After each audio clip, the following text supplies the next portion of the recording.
Hello. Today I'm going to be talking about the concept of frames and reframing, how they help understand ourselves, and how they improve leadership in an organization. I'll also share some examples from my experience working at Chick-fil-A, where I served as a trainer and a team leader for over 5 years. Frames, to me, are like perspectives that we use to understand complex situations, especially in organizations. Just like how wearing a pair of glasses can change how we see the world, frames shape how we interpret challenges, interactions, and decisions with other people. And really, there are four main types of frames.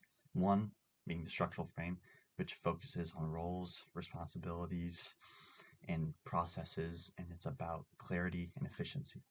And second is the human resource frame, which looks at people, their needs, motivation like morale, and development.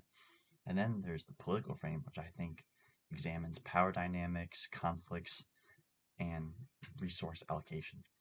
And finally, there's a symbolic frame, which to me emphasizes the culture, the place, meaning, rituals, and stories that inspire other people.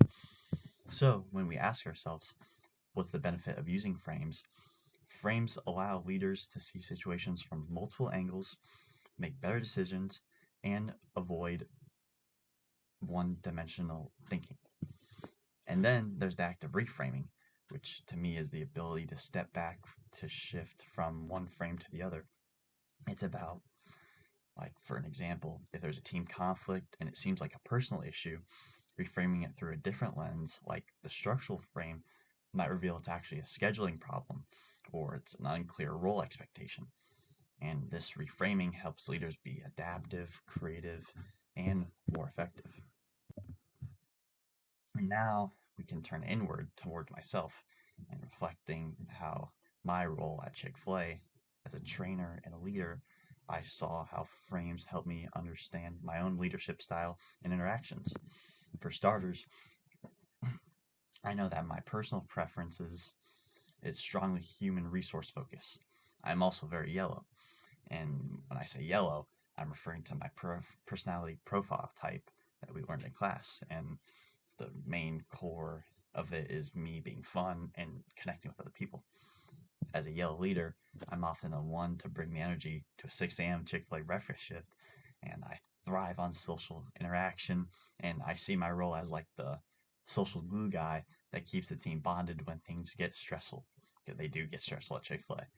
And my natural optimism helps me build immediate rapport with guests, keep morale high, even when the drive-through line is wrapped all around the whole freaking building.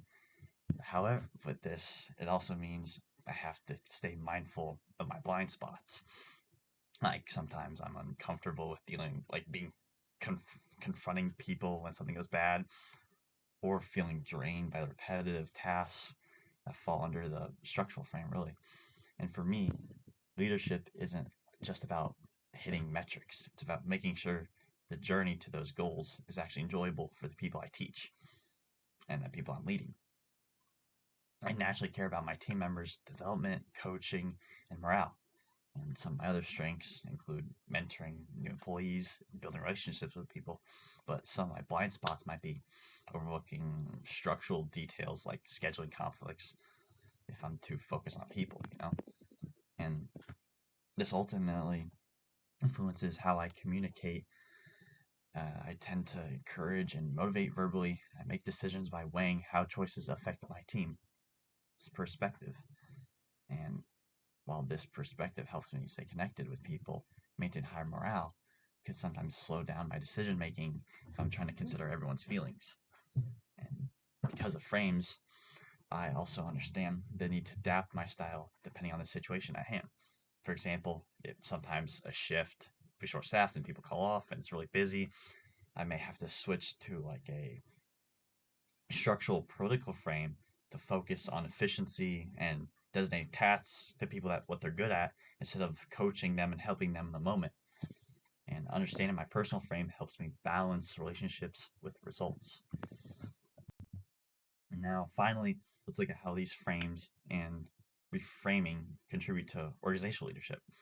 Frames help leaders understand an organization more holistically.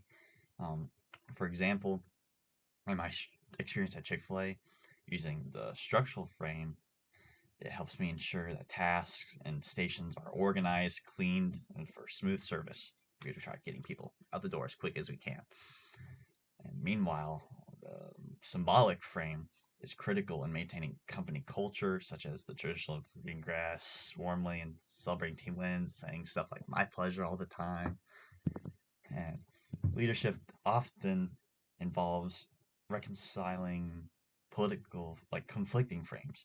And for instance, I might need to balance the human resource frame by keeping employees happy and motivated with the structural frame, and it requires like strict operational procedures like do this, do this, do that. And reframing also allows me to navigate these tensions and make decisions that consider multiple perspectives of what other people are thinking too. And for my own leadership, I think the human resource frame is the most critical because connecting with team members is essential to training and performance. The most difficult, though, may be the political frame because navigating conflicts can be challenging when I naturally focus on harmony and relationships with people.